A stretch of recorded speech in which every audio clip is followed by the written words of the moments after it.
కి స్వాగతం. NTR police commissionerate Jaggayyapeta circle police వారి ఆధ్వర్యంలో జగ్గైపేట పట్టణంలో శుభమస్తు ఫంక్షన్ హాల్ నందు ఏర్పాటు చేసిన సైబర్ క్రైమ్స్ పై అవగాహన సదస్సు కార్యక్రమంలో ముఖ్య అతిథిగా శాసనసభ్యులు శ్రీరామ్ రాజగోపాల్ తాతయ్య పాల్గొని కార్యక్రమంలో పాల్గొన్న విద్యార్థులకు సైబర్ క్రైమ్స్ పై అవగాహన కల్పించారు. ఈ కార్యక్రమంలో డీఎస్పీ రవికిరణ్ మరియు ఇతర పోలీస్ అధికారులు పాల్గొన్నారు. సైబర్ క్రైమ్ ఏ విధంగా నివారించాలి, అదేవిధంగా డ్రగ్స్ రహితమైనటువంటి ప్రాంతం చేయాలనే విషయం మీద ప్రత్యేక సమావేశం ఏర్పాటు చేశారు. ఇదే విషయం మీద అసెంబ్లీ సమావేశంలో కూడా ముఖ్యమంత్రి చంద్రబాబు నాయుడు కూడా అదే శాసనం చాలా మంది కూడా రాష్ట్రంలో జరుగుతున్న నేరాలు దాన్ని ఏ విధంగా నివారించాలి, దాని ముఖ్య కారణం అనేది ఇందాక మనకి ఏసీఎంపీ గారు చెప్పినట్టు ఎవరైతే డ్రగ్స్కి అలవాటు పడ్డారో బానిసలయ్యారో వాళ్ళ వల్ల ఎక్కువ నేరాలు భారాలు చెప్తా ఉన్నాయి.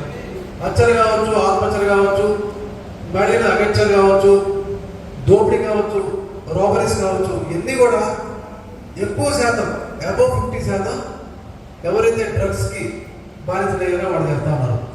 దీన్ని ఏ విధంగా నివారించాలని చెప్పని ప్రత్యేకంగా పోలీసు ప్రత్యేక టీం వేసి ప్రతి కాన్స్టిట్యూన్సీ లెవెల్లో, ప్రతి మండల లెవెల్లో, ప్రతి పోలీస్ సర్కిల్లో ఒక టీం ఏర్పాటు చేసి ఏదైతే ఐడెంటిఫై రాబరీస్ రికవర్ చేయడానికి ఏదైతే చేస్తుందో అదేవిధంగా ఖచ్చితంగా టీం వేసి సచివాలయంలో కూడా పోలీసు ఉమెన్ పోలీసు ఉన్నారు. వాళ్ళ ద్వారా ఎందుకంటే చాలా చూస్తాను గంజా విపరీతంగా దొరుకుతూ ఉంది. ఈ మధ్యకాలంలో మనం కేసు ఫైల్ చేశారు, కొంతమంది ఎక్స్టాండ్ అయ్యారు. తప్పకుండా మరి గంజా విషయంలో చాలా మంది చూస్తా ఉన్నాం. ఇందాక ఏసీపీ చెప్పినట్టు ఒక కుర్రోడిని వాళ్ళ తల్లిదండ్రులు బెదరగచ్చి చంపేసి ఏట్లు పడేశారు. విజయవాడ తిరిపే అతను తీసుకొచ్చింది మన పెరిగించుకోలు ఏట్లు పడేశారు. మన పోలీసు కేసు చేశారు. ఎవరు ఏది చేసేస్తే అతను బాగా డ్రగ్స్ అలవాటు పడి వాళ్ళ అమ్మ నాన్నని బ్రదర్స్ ఎలా చేస్తామంటే వాడు చంపించారు. అంటే ఏ విధంగా ఉందంటే చివరికి తల్లిదండ్రులు చంపడానికి కానీ తల్లిదండ్రులు పిల్లలు చంపుకోవడానికి కూడా ఏమాత్రం కూడా కావట్లేదు. అంటే ఆ విధంగా ఇరిట్ అయిపోయి వాళ్ళు ఏం చేస్తారు, చివరికి చనిపోయేది తెలియదు, చంపేది తెలియదు. ఆ విధంగా బాధితులు అయిపోతున్నప్పుడు ఈ సమయంలో ప్రతి ఒక్కరు కూడా బాధ్యతగా పోలీసుతో పాటు యువత విద్యార్థులు ప్రత్యేక, ఎందుకంటే నేను డ్రగ్ తీసుకోవట్లేదు నాకు గొప్ప కాదు, డ్రగ్ తీసుకోవడం వాళ్ళు కూడా నివారించాలి. అవసరమైతే పేరెంట్స్కో, పోలీస్కో, లేక మీ టీచర్స్కో చెప్పి ఎవరైతే డ్రగ్స్ తీసుకున్నారో వాడి విధంగా ఉన్నారని చెప్తే తప్పకుండా పోలీసు తీసుకుంటారు. ఆ మేనేజ్మెంట్ కానీ తప్పకుండా చేస్తారు. అందువల్ల మనం క్రమశిక్షణగా ఉన్నామంటే మనం మంచివాళ్ళని చెప్పంటే మనకు అలవాటు లేకపోయినా సరే అలవాటు ఉన్న మార్పించడం, అలవాటు ఉన్నవాడిని వెంటనే మనం పై అధికారులకు మీ యొక్క స్కూల్ మేనేజ్మెంట్కు పోలీసు చెప్పాలి. ఆ విధంగా మరి అదేవిధంగా సైబర్ క్రైమ్ చెప్పారు. సైబర్ క్రైమ్ చూస్తామంటే ఈరోజు ఎవరికి కూడా చాలా మేధావులు ఇంటెలిజెన్సీగా ప్రత్యేకంగా ఆడవాడిని ఫేస్బుక్, ట్విట్టర్లోనూ సోషల్ మీడియా రకాలు చేస్తున్నారు. వాళ్ళు పట్టుకోవడం కూడా చాలా కష్టమవుతా ఉంది. మరి ఇందాక ఏసీపీ చెప్తూ కూడా ప్రత్యేకంగా సైబర్ క్రైమ్ కూడా ఏ విధంగా అవగాహన చేయాలి, దాని మీద కూడా టీమ్స్ ఏర్పాటు చేస్తున్నారు. ఎందుకంటే సైబర్ క్రైమ్ ఎంతోమంది జీవితాలు మన గురించి బ్యాడ్గా చెప్తారు, అది చాలామంది నమ్ముతారు. అటువంటిప్పుడు చాలామంది సూసైడ్ చేసుకుంటా ఉన్నారు.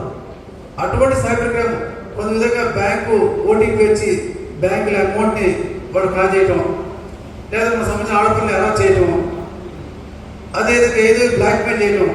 రవికిరణ్ గారు డాక్టర్ నుంచి మన పోలీసు ఉద్యోగం వచ్చారు, త్వరలో ఎస్పీ అవ్వచ్చు, తర్వాత ఏం చేశారు అంటే అనుకుంటే ఏదైనా సాధించవచ్చు అని చెప్పి మన ఏసీపీ రవికిరణ్ గారు, అదేవిధంగా ఉన్నటువంటి సబ్ ఇన్స్పెక్టర్ సబ్ ఇన్స్పెక్టర్ గారి వీళ్ళందరూ కూడా సామాన్యమైనటువంటి గ్రామాల్లో చదువుకుని గవర్నమెంట్ స్కూల్ చదువుకుని, నేను కూడా గవర్నమెంట్ స్కూల్ చదువుకున్నాను.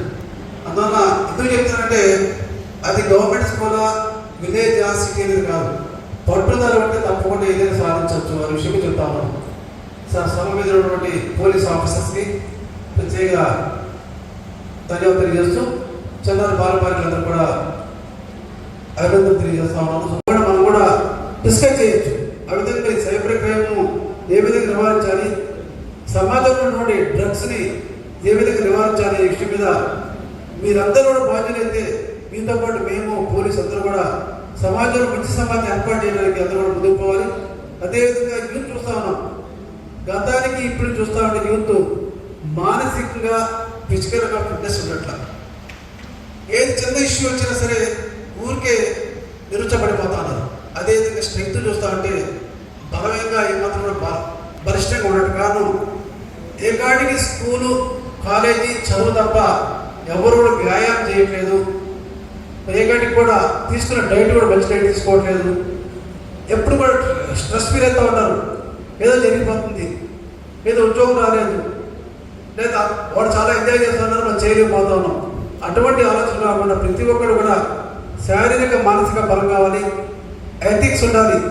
మానవత విలువ లేకపోతే ఎంత సంపాదించినా సరే విలువ లేనటువంటి సంపద ఏమాత్రం పనికిరాదు.